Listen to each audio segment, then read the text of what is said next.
Assalamualaikum warahmatullahi wabarakatuh. Selamat pagi anak-anak semua, kelas 7 ya, SMP Al-Huda, Kota Kediri. Tahun pelajaran 2020-2021. Oke, hari ini kita ketemu lagi di bulan Maret ya, tanggal 4 Maret, dan tepatnya hari Kamis pada jam pertama, yaitu mata pelajaran ilmu pengetahuan sosial. Dan hari ini kita akan masih melanjutkan bab 3, yaitu tentang pasar. Mungkin tidak asing ya di telinga kalian ketika kalian mendengar kata pasar.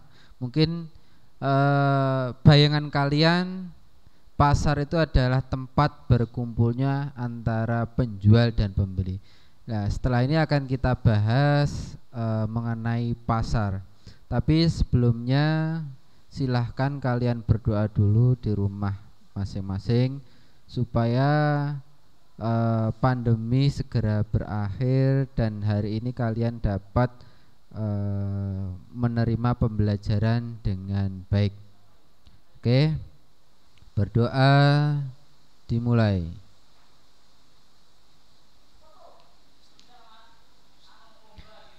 Berdoa selesai. Oke, langsung saja kita mulai pembelajaran hari ini. Tidak usah lama-lama ya. Semoga kalian juga tidak bosan-bosan untuk presensi ya. Yang presensi jangan menunda-nunda, langsung saja presensi 2 kali, yaitu di link yang sudah disediakan dan di kolom komentar Facebook ya. Kalau kalian tidak absen, nanti akan berpengaruh pada tingkat kehadiran kalian. Oke, kita lanjutkan. Bagian yang pertama, yaitu yang A. Kita bahas dulu pengertian tentang pasar ya. Ya, di sini pengertian pasar yaitu tempat kegiatan jual beli barang atau jasa yang dilakukan oleh pihak penjual dan pembeli ya. Seperti yang saya katakan di awal tadi, bahwa pasar di sini adalah sebuah tempat yang mempertemukan antara penjual dan pembeli. Kalau ada penjual, pasti ada pembeli. Begitu pula sebaliknya ya. Jadi itu pengertian dari pasar. Dan suatu tempat itu bisa dikatakan pasar itu harus memenuhi syarat ya. Syarat pasar yang wajib untuk dipenuhi ya. Di sini ada 3. Yang pertama, syarat yang pertama itu ialah ini, ada pihak penjual yang akan menjual barang atau jasa. Jadi di sini syarat yang pertama itu ada penjual. Mungkin di sini penjualnya bisa berbagai macam ya. Mungkin kalau di pasar tradisional ada penjual sayur-sayuran, ikan asin atau mungkin ikan laut. Nah, di situ biasanya di pasar ada penjual. Oke. Untuk syarat yang kedua yaitu ada pihak pembeli yang akan membeli barang atau jasa. Ya, tadi yang pertama ada penjual, terus yang kedua ada pembeli. Ya. Kalau di pasar seperti yang kita ketahui tadi pengertiannya, kalau ada penjual pasti ada pembeli. Seperti itu. Ini syaratnya yang kedua. Terus syarat yang ketiga yaitu terdapat barang atau jasa yang akan diperjualbelikan. Jadi terdapat barangnya atau jasanya. Mungkin kalau di pasar terdapat berbagai macam barang yang dijual.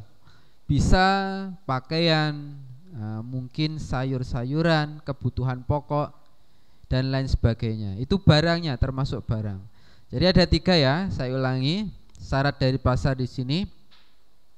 Yang pertama yaitu penjual, yang kedua ada pembeli, Dan yang terakhir ada barangnya, barang atau jasa yang diperjualbelikan. Seperti itu ya. Tuh. Terus kita lanjut. Bagian yang B. Yang B di sini kita bahas mengenai fungsi pasar ya. Fungsi dari pasar di sini juga ada 3. Yang pertama fungsi dari pasar yaitu fungsi distribusi ya. Ada distribusi. Nah, di sini fungsi distribusi yaitu memperlancar proses penyaluran barang atau jasa dari produsen ke konsumen ya. Jadi di sini distribusi di sini fungsinya yaitu menyalurkan sebenarnya ya, penyalur atau mengantar dari barang atau jasa dari produsen atau pembuat kepada konsumen atau pemakai dari barang atau jasa ya. Itu distribusi, fungsi distribusi. Yang kedua yaitu fungsi pembentukan harga ya. Fungsi yang kedua ini pasar merupakan membentuk kesepakatan harga antara penjual dan pembeli. Jadi bebas kalau di pasar tradisional itu mungkin kalau harganya tidak cocok kalian bisa tawar menawar. Yang jelas harus ada kesepakatan. Jangan sampai salah satu pihak itu ada pemaksaan. Misal penjualnya tidak melepaskan barang atau jasa yang diperjualkan tapi pembeli memaksa, itu tidak boleh. Ya, jadi harus ada kesepakatan harga.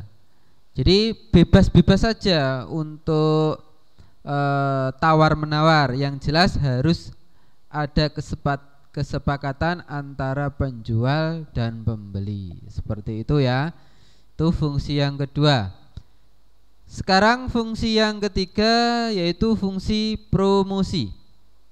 Nah, mungkin kalau kalian pergi ke pasar belum pernah menemukan barang, ya mungkin ada promosi-promosi tertentu ya, memperkenalkan seperti itu. Jadi fungsi dari pasar di sini adalah sebagai tempat memperkenalkan dan menginformasikan suatu barang atau jasa ya. Jadi mungkin kita kan di pasar bertemu dengan banyak penjual dan pembeli, banyak orang ya. Nah, itu biasanya ada promosi-promosi tertentu yang fungsinya barang atau jasanya itu biar laku ya. Jadi harus ada yang namanya promosi. Jadi memperkenalkan produk, mungkin bisa saja produk kesehatan, produk kecantikan dan lain sebagainya. Itu ya. Itu fungsi dari pasar. Oke. Selanjutnya yang kita bahas yaitu pembagian pasar berdasarkan sifatnya. Ini ada 2 macam. Yang pertama ada pasar nyata atau konkret ya. Di sini apa itu pasar nyata atau konkret? Jadi pasar nyata itu tempat untuk bertemunya antara penjual dengan pembeli yang melakukan jual beli barang atau jasa. Jadi antara penjual dan pembeli itu bertemu secara langsung ya. Seperti di pasar tradisional itu kan tempat bertemunya antara penjual dan pembeli yang melakukan aktivitas jual beli atau mungkin tawar menawar barang atau jasa. Itu yang namanya pasar nyata. Ya. Terus yang kedua yaitu pasar abstrak. Jadi pasar abstrak di sini ialah pasar tempat interaksi antara penjual dan pembeli untuk mencapai kesepakatan harga dan barang. Namun kalau pasar abstrak di sini tidak penjual dan pembeli itu tidak bertemu secara langsung. Jadi sudah melalui perantara, mungkin perantara pihak ketiga, atau mungkin bisa saja jual beli online. Itu juga merupakan pasar abstrak. Jadi antara pihak penjual dan pembeli itu tidak bertemu secara langsung. Nah, inilah yang dinamakan dengan pasar abstrak, seperti itu ya. Kita lanjut, yaitu pembagian pasar berdasarkan jenis barang yang diperjualbelikan. Ini berdasarkan jenis barangnya yang diperjualbelikan.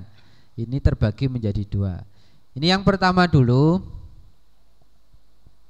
yaitu pasar barang konsumsi.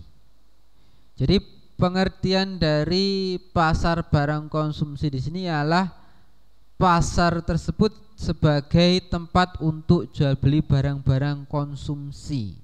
Jadi barang-barang yang biasanya dikonsumsi setiap hari. Ya, bisa contohnya ini ada sembako, ada peralatan dan perlengkapan mandi dan lain sebagainya. Jadi yang biasanya kita pakai setiap hari, bisa beras, bisa gula, bisa kopi, teh dan lain sebagainya. Itu yang biasanya kita pakai setiap hari, seperti itu ya. Terus yang kedua, ini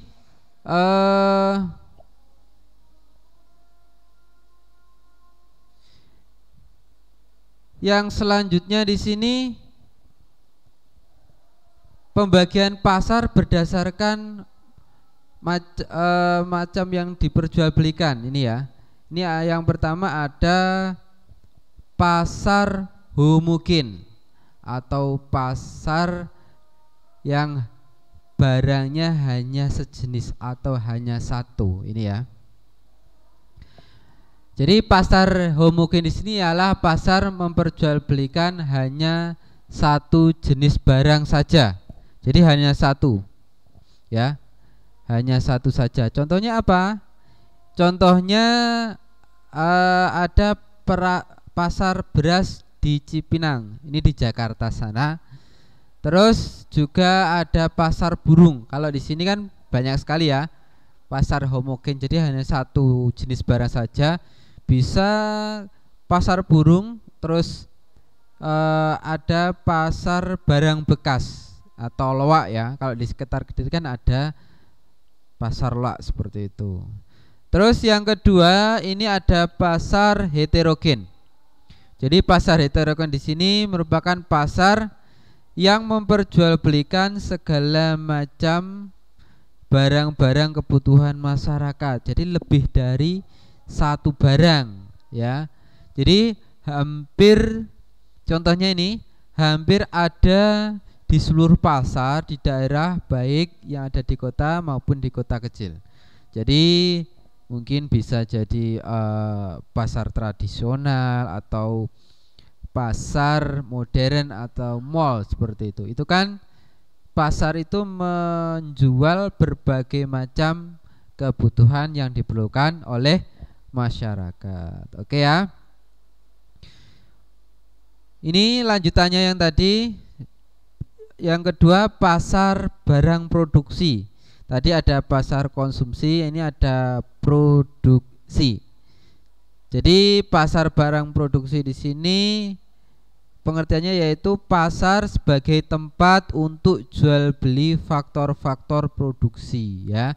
Ini ada mesin-mesin, ada peralatan pertanian, peralatan produksi, bahkan tenaga kerja. Jadi fungsinya di sini yaitu pasar sebagai tempat untuk jual beli faktor-faktor produksi. Itu ya.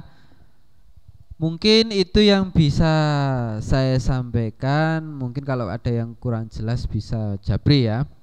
Itu saya akhiri dulu.